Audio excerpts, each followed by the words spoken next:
Hello welcome back. സുഖാണ് എല്ലാവർക്കും. ഇപ്പോൾ കുറേ ദിവസമായി നമ്മൾ കണ്ടിട്ടല്ലേ, വീഡിയോ ചെയ്തിട്ട് കുറച്ച് ദിവസം 4-5 ദിവസമായെന്ന് എനിക്ക് തോന്നുന്നു. കുറച്ചധികം തിരക്കായി പോയിട്ടുണ്ടായിരുന്നു. ഇതിനിടയിൽ ഒരുപാട് കാര്യങ്ങൾ സംഭവിച്ചു അല്ലേ. ഒരു കൊച്ചിനെ വലിച്ചെറിഞ്ഞ് കൊന്ന ഒരു സംഭവം ഉണ്ടായിട്ടുണ്ടായിരുന്നു. പിന്നെ ആര്യ എന്ന് പറയുന്ന ഒരു സീരിയൽ ആക്ട്രസിൻ്റെ ചീറ്റിംഗ് കേസ്, ഇതുപോലെ ഒരുപാട് സംഭവങ്ങൾ. ഇതിനെയൊക്കെ കുറിച്ച് സംസാരിക്കണം എന്ന് ആഗ്രഹമുണ്ടായിരുന്നാലും എനിക്ക് കുറച്ചധികം തിരക്കായി പോയിട്ടുണ്ടായിരുന്നു. പിന്നെ ഇപ്പം നടന്നുകൊണ്ടിരിക്കുന്ന ബിഗ് ബോസിലെ ഫാമിലി എപ്പിസോഡ്സ്, ഞാൻ ബിഗ് ബോസ് ഇപ്പോൾ അങ്ങനെ കാണാറില്ല. ഞാൻ പറഞ്ഞില്ലേ, എന്തോ നമ്മൾ വിചാരിക്കുന്ന രീതിക്കല്ല, ജനങ്ങളുടെ ഇഷ്ടത്തിനല്ല അത് പോയിക്കൊണ്ടിരിക്കുന്നതെന്ന് തോന്നിയത് കൊണ്ട് തന്നെ കാണാറില്ലായിരുന്നു. പക്ഷേ ഫാമിലി എപ്പിസോഡ്സ് കാണണം എന്ന് എനിക്കുണ്ടായിരുന്നു. അതും അങ്ങനെ അത് കുറച്ച് എപ്പിസോഡ്സൊക്കെ ഞാൻ കണ്ടിട്ടുണ്ടായിരുന്നു. ഇപ്പോൾ നടന്നുകൊണ്ടിരിക്കുന്ന സോഷ്യൽ മീഡിയയിൽ ഭയങ്കര ഏതാണ്ട് അവസാനിക്കാറായിട്ടുണ്ടല്ലോ. ഒരു നല്ലൊരു കോമ്പറ്റീഷൻ തന്നെ നടക്കുന്നുണ്ട്, ആര് ജയിക്കണം എന്നുള്ള രീതിയിൽ. ഇതിന് ഒരുപാട് ആളുകൾ പല കണ്ടസ്റ്റൻസിനെ പറ്റിയിട്ടും, അത് ഓരോരുത്തരുടെ ഇഷ്ടമാണല്ലോ. ഇപ്പോൾ ഞാൻ ഇഷ്ടപ്പെടുന്ന ഒരാളെ നിങ്ങൾ ഇഷ്ടപ്പെടണം എന്നില്ല.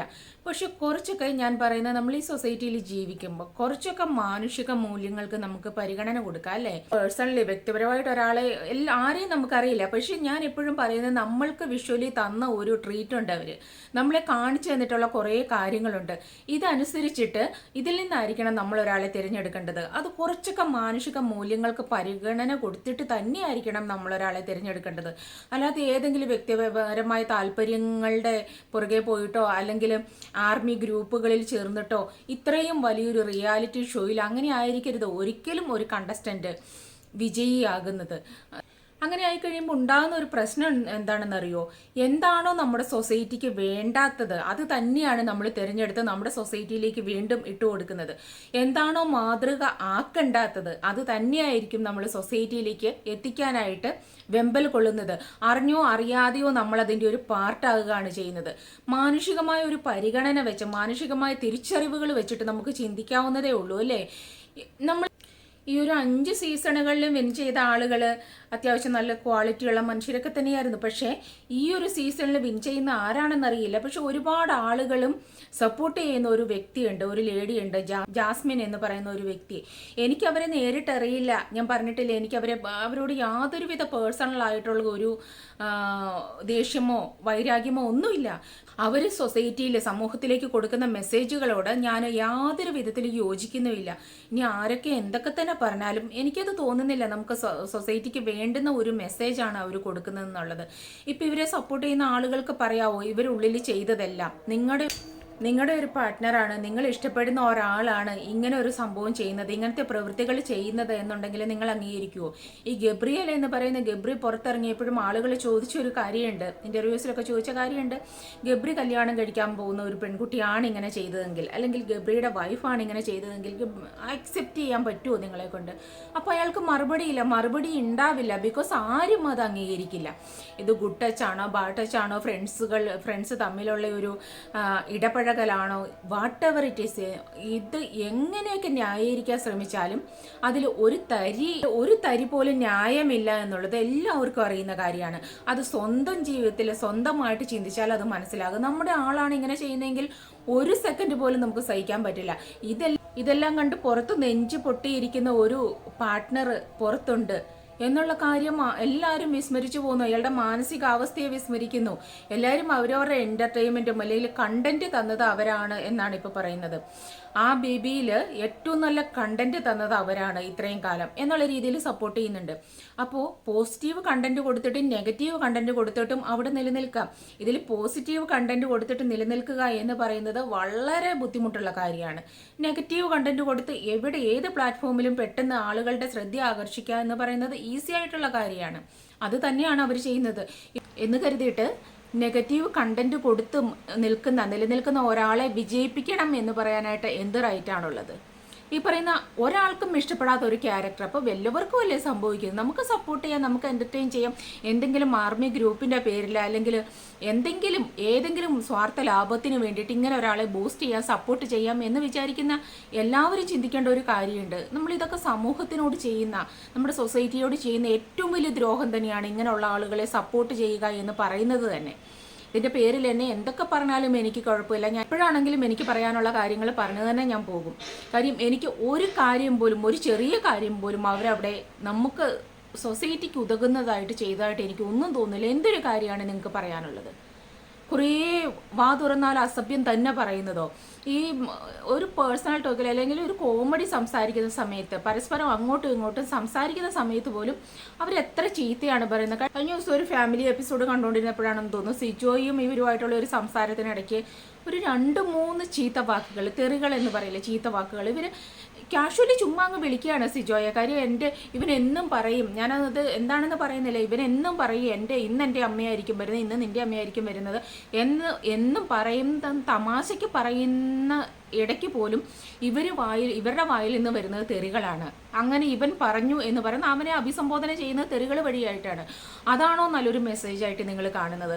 അല്ലെങ്കിൽ വൃത്തിയില്ലായ്മ, ഇപ്പോൾ അവരുടെ ഫാമിലി കയറിയപ്പോൾ പറഞ്ഞു അവർക്ക് എന്തോ ചെറുപ്പം തൊട്ടേ ശരിയാണ് എന്തൊക്കെയോ അലർജി ഉണ്ട്, അതുകൊണ്ട് തല കുളിക്കാൻ പറ്റുന്നില്ല. ആ തല കുളിക്കാത്തത് മാത്രമല്ല ഇവിടെ ജനങ്ങൾ കണ്ടുകൊണ്ടിരുന്ന വൃത്തിയില്ലായ്മ. എല്ലാവർക്കും കൊടുക്കാൻ വെച്ചിരിക്കുന്ന ചായയിലേക്ക് ആരെങ്കിലും, എല്ലാവർക്കും തുമ്മൽ വരാം അല്ലെ, അലർജി എല്ലാവർക്കും ഉണ്ടാകാം. പക്ഷെ ഒരാൾ പോലും ബോധപൂർവ്വം അങ്ങനെ ചെയ്യില്ല. അവരന്നേരം ഉടനെ അത് മാറി ഒന്ന് ചെരിഞ്ഞ് നിൽക്കാനെങ്കിലും ശ്രമിക്കും.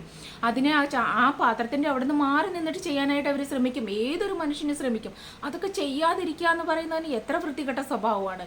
നമ്മൾ അതുപോലെ അതിലെല്ലാം ചെരിപ്പിടാതെ നടന്നിട്ട് എല്ലാവരും ഇരിക്കുന്ന സോഫയിലും കട്ടിലും ഒക്കെ കയറിയിരിക്കുക എന്ന് പറയുന്നതൊക്കെ അതൊക്കെ ഭയങ്കര വൃത്തിഹീനമായ ഇല്ലാത്തതിൻ്റെ പ്രശ്നങ്ങൾ തന്നെയാണ്. അതൊന്നും ഏത് രീതി നോക്കിയാലും ന്യായീകരിക്കാൻ പറ്റുന്ന ഒരു കാര്യമൊന്നുമല്ല. എപ്പോഴും മൂക്കിൽ നിന്ന് ഇങ്ങനെ ഒഴുകിക്കൊണ്ടിരിക്കുന്ന ഒരു സംഭവം ഉണ്ടെന്ന് തോന്നും. അവർക്ക് അലർജി ആയിട്ടായിരിക്കാം. പക്ഷെ അവരത് ഒരു ടിഷ്യൂ പേപ്പർ ഉപയോഗിച്ച് അത് തുടയ്ക്കാനല്ല ശ്രമിക്കുന്നത്. അവരെപ്പോഴും കൈ വെച്ചിട്ട് ഇതാ ഇങ്ങനെ തൂത്തുകൊണ്ട് നടക്കും. എന്നിട്ട് ആ കൈ കൊണ്ട് തന്നെ ബാക്കി ജോലികൾ ചെയ്യും. ആളുകളുടെ ദേഹത്ത് പോയി പിടിക്കും, ഒക്കെ അവരത് ചെയ്യും. ഇതിനെയൊക്കെ എങ്ങനെയാണ് ഹൈജീനായിട്ട് കൂട്ടാൻ പറ്റുക? എങ്ങനെയാണ് ന്യായീകരിക്കാൻ പറ്റുക? ഇതിനെയൊക്കെ മറികടന്ന് ഇതെല്ലാം ചെയ്യുന്ന ഒരാളെ വിജയിപ്പിച്ച് വിട്ടിട്ട് പറയാൻ പറ്റുമോ ഇതാണ്, ഇവരെ കണ്ടു പഠിക്കൂ, ഇവരാണ് നമ്മുടെ സമൂഹത്തിന് BBയിൽ സീസൺ 6 വിജയിക്കാൻ യോഗ്യയായ ഒരു വ്യക്തി ഇവരാണ് എന്നാണ് പറയാൻ ഉദ്ദേശിക്കുന്നതെങ്കിൽ ഈ ബിഗ് ബോസ് ഷോ കൊണ്ട് യാതൊരു പ്രയോജനം ഇല്ലെന്ന് മാത്രമേ എനിക്ക് പറയാനുള്ളൂ. അതിനിടയ്ക്ക് ഞാൻ കഴിഞ്ഞ ദിവസം ഒരു വീഡിയോ ചെയ്ത ഒരു ലേഡി ഉണ്ടായിരുന്നു, അൻസിബ എന്ന് പറഞ്ഞിട്ട്, അവർ വിഷമാണ് അങ്ങനെയാണ് ഇങ്ങനെയാണെന്നൊക്കെ പറഞ്ഞ് കുറേ പരാമർശങ്ങൾ ഉണ്ടായിട്ടുണ്ടായിരുന്നു. ഇടയ്ക്ക് എന്തെങ്കിലും അവർക്ക് തോന്നുന്ന ഒരു കാര്യം പറയാലോ, ഉള്ള കാര്യങ്ങൾ തന്നെ പറഞ്ഞാൽ അത് ഈ വ്യക്തിയെക്കുറിച്ചായിരിക്കാം ആരെക്കുറിച്ചായിരിക്കും അത് ഉടനെ വിഷമാകും. പക്ഷെ ആ ഒരു സ്ത്രീ അവിടെ എന്താണ് ബാഡ് മെസ്സേജ് കൊടുത്തിട്ടുള്ളത്? എന്താണ് സമൂഹത്തിന് വേണ്ടാത്ത പ്രവൃത്തി ചെയ്തിട്ടുള്ളത്? കുട്ടികൾക്ക് കണ്ടു പഠിക്കാൻ പറ്റാത്തതായിട്ട് എന്താണ് ചെയ്തിട്ടുള്ളത്? എല്ലാം എനിക്ക് തോന്നുന്നു ഇത്ര ദിവസമായിട്ടും പോസിറ്റീവായിട്ട് ചെയ്തു നിൽക്കുന്ന ഒരു വ്യക്തിയാണ് ഈ അൻസിബ എന്ന് പറയുന്നത്. പക്ഷേ ഇവരെ കാണുന്ന പോലെ അധികം ആളുകളൊന്നും അവരെ കാണുന്നില്ല, കണ്ണു തുറന്ന് കാണുന്നില്ല. നന്മ ചെയ്യുന്നത് കാണാനായിട്ട് ഭയങ്കര ബുദ്ധിമുട്ടാണ്, അതിനെ അംഗീകരിക്കാനും ഭയങ്കര ബുദ്ധിമുട്ടാണ്. എന്നാൽ ഇതേപോലെയുള്ള കാര്യങ്ങളൊക്കെ കാണാനും ഇവരെ സപ്പോർട്ട് ചെയ്യാനും എന്തിൻ്റെയൊക്കെയോ സ്വാർത്ഥ താല്പര്യങ്ങൾക്ക് വേണ്ടിയിട്ട് ഇങ്ങനെയുള്ള ആളുകളെ വിജയിപ്പിച്ചു വിടാനും നമുക്കൊക്കെ വളരെ ഇഷ്ടമാണ്. ഇപ്പോൾ ആര്യയുടെ കാര്യം, ഒരു ആക്ട്രസ് വേറൊരാളെ ചീറ്റ് ചെയ്തു എന്നും പറഞ്ഞ് ഘോരം സംസാരിക്കുന്നുണ്ടല്ലോ, അവരെ കുറ്റപ്പെടുത്തുന്നുണ്ടല്ലോ.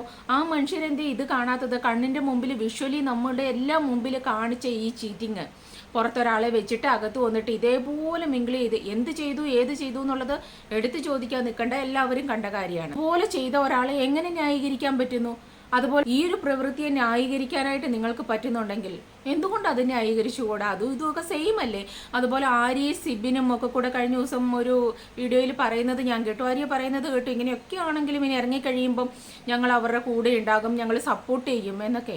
എന്തിനാണ് പിന്നെ ആര്യയ്ക്ക് പുറത്തൊരു ബന്ധം, ഒരു റിലേഷൻ ഉണ്ടായിരുന്നു, അകത്ത് പോയി കഴിഞ്ഞപ്പോഴത്തേക്ക് ആര്യയെ വിട്ടിട്ട് വേറെ ആര്യയുടെ ഫ്രണ്ടിൻ്റെ കൂടെ പോയി എന്നാണ് പറയുന്നത്. ഒരുപാട് നെഞ്ച് തകർന്ന് വിഷമിച്ചിരുന്ന ഒരു കാലം ഉണ്ടായിരുന്നു ആര്യയ്ക്ക്.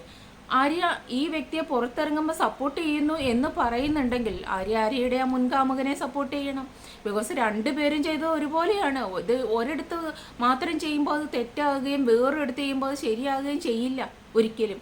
അതുകൊണ്ട് ഏതൊരു കാര്യം നമ്മൾ ചെയ്യുമ്പോഴും, പ്രത്യേകിച്ച് ഇങ്ങനത്തെ ഒരു റിയാലിറ്റി ഷോയൊക്കെ നല്ലതാണ്, അത് അതിൻ്റേതായ രീതിയിൽ നന്നായിട്ട് ജനങ്ങൾ ജഡ്ജ് ചെയ്യുന്നുണ്ടെങ്കിൽ, ജനങ്ങൾ സമൂഹത്തിന് നല്ലതായിട്ട് സമൂഹത്തിൽ നല്ല മാതൃക കാണിക്കുന്ന അല്ലെങ്കിൽ എന്തെങ്കിലും നല്ല മെസ്സേജ് കൊടുക്കുന്ന ഒരാളെ നമുക്ക് തിരഞ്ഞെടുക്കാൻ പറ്റുന്നുണ്ടെങ്കിൽ ഇങ്ങനത്തെ റിയാലിറ്റി ഷോസൊക്കെ വളരെയധികം നല്ലതാണ്.